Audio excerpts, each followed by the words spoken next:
Assalamualaikum warahmatullahi wabarakatuh. Halo semuanya, perkenalkan nama saya Nurfai Masania, mahasiswa semester 4 dari Program Studi Pendidikan Guru Madrasah Ibtidaiyah, Fakultas Tarbiyah dan Keguruan Universitas Islam Negeri Sunan Ampel, Surabaya. Di sini saya akan membahas mengenai metodologi pembelajaran bahasa Arab bagi siswa MI sebagai pembelajar pemula. Video ini saya buat untuk memenuhi tugas mata kuliah pembelajaran bahasa Arab di MI. Untuk penjelasan lebih lanjut, mari kita saksikan video berikut ini.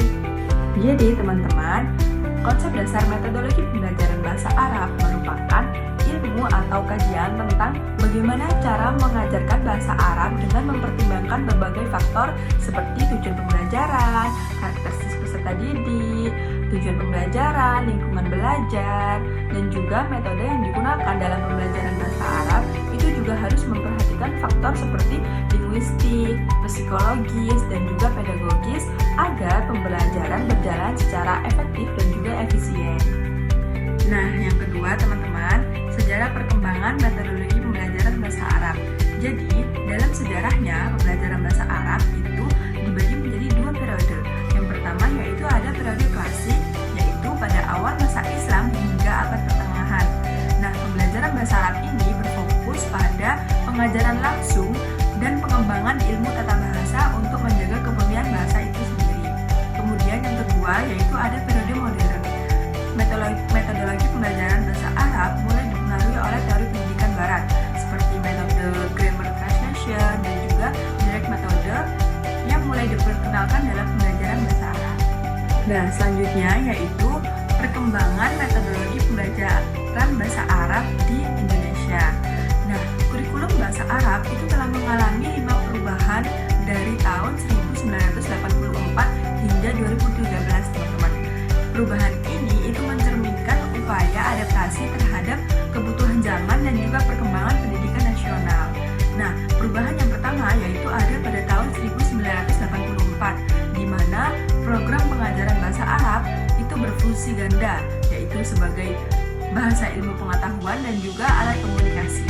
Nah, yang kedua yaitu ada perubahan pada tahun 1994, di mana pembelajaran bahasa Arab ini ditambah fungsinya sebagai bahasa agama dan juga ibadah maudhu, yang artinya bahasa Arab ini bisa kita gunakan untuk belajar ilmu-ilmu tentang agama yang kita pelajari. Kemudian yang ketiga yaitu perubahan pada tahun 2004.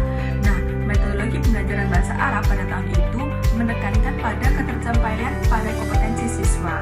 Setelah itu, perubahan lagi di tahun 2006, di mana pembelajaran bahasa Arab itu menekankan pada implementasi pada kehidupan dengan mempertimbangkan kearifan lokal dan juga perkembangan iptek.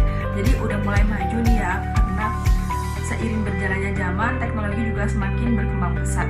Kemudian di tahun 2013 yang digunakan sampai sekarang yaitu rencana pembelajaran itu harus disusun sesuai dengan kebutuhan peserta didik untuk mengoptimalkan kemampuan para siswa. Jadi pembelajaran itu disesuaikan dengan karakteristik peserta didik agar pembelajaran itu lebih berdiferensiasi ya teman-teman. Nah, selanjutnya teman-teman ada prinsip pembelajaran bahasa Arab MI atau SD. Yang pertama itu kita akan bahas mengenai prinsip prioritas. Yang kedua ada prinsip korektisitas, dan yang ketiga yaitu ada prinsip berjenjang. Nah, teman-teman, yang pertama itu ada prinsip prioritas, di mana prinsip ini itu mengedepankan kemampuan mendengar atau menyimak, karena pengajaran bahasa yang baik adalah pengajaran yang menyesuaikan dengan kebutuhan peserta didik yang dialami. Kemudian selanjutnya yaitu ada prinsip korektisitas. Prinsip ini diterapkan dalam pengajaran fonetik, sintaksis, dan semiotik dalam bahasa Arab. Guru tidak hanya mengoreksi kesalahan peserta didik, tapi juga membimbing mereka untuk lebih kritis.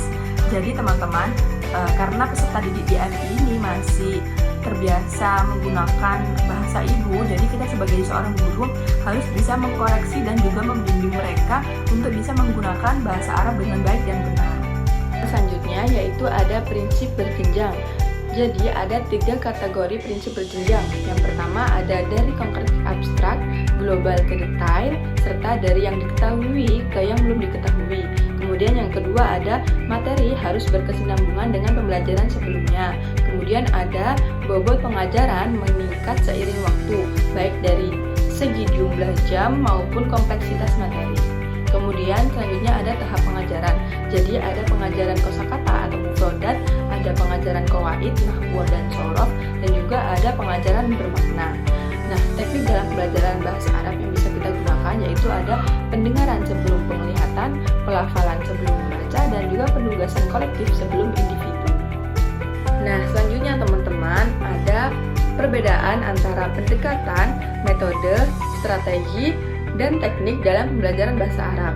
Yang pertama akan kita bahas yaitu ada pendekatan. Pendekatan adalah pandangan atau filosofi dalam pembelajaran yang menjadi dasar dalam menentukan metode, strategi, dan juga teknik.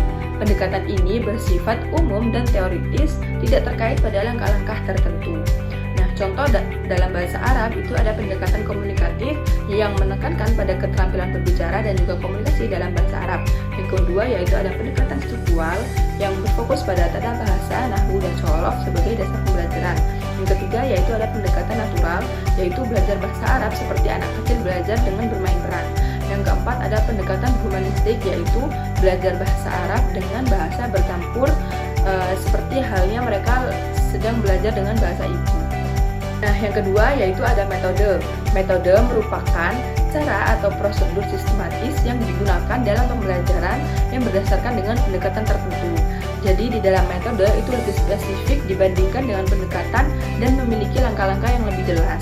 Contoh metode dalam bahasa Arab itu yang pertama ada metode langsung, yaitu ada thoriqah mubasyarah yang mengajarkan bahasa Arab tanpa menggunakan bahasa pengantar, jadi langsung menggunakan bahasa Arab. Yang kedua yaitu ada metode grammar translation, yaitu berfokus pada penerjemahan dan tata bahasa secara mendetail. Yang ketiga yaitu ada metode audiolingual, yaitu mengutamakan latihan mendengar dan mengulang-ulang pola kalimat yang sama. Nah, selanjutnya yaitu ada strategi.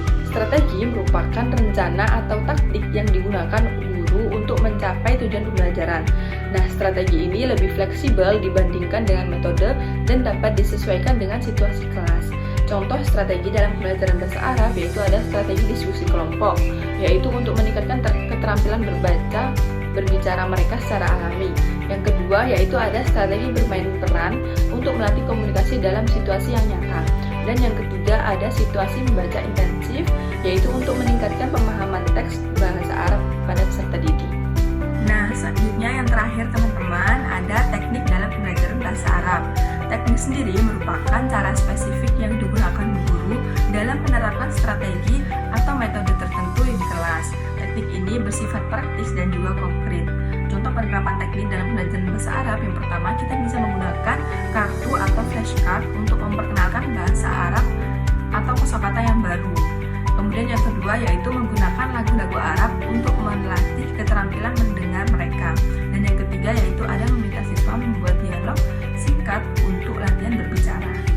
Nah, itu dia teman-teman pembahasan kita mengenai metodologi pembelajaran bahasa Arab bagi siswa MI. Jadi kesimpulannya teman-teman, metode pembelajaran bahasa Arab ini terus berkembang dari periode klasik hingga periode modern yang berfokus pada tata bahasa. Kemudian teman-teman, sejarah perkembangannya itu menunjukkan perubahan dari metode tradisional seperti terjemah dan nahwu shorof menuju strategi yang lebih interaktif dan juga adaptif.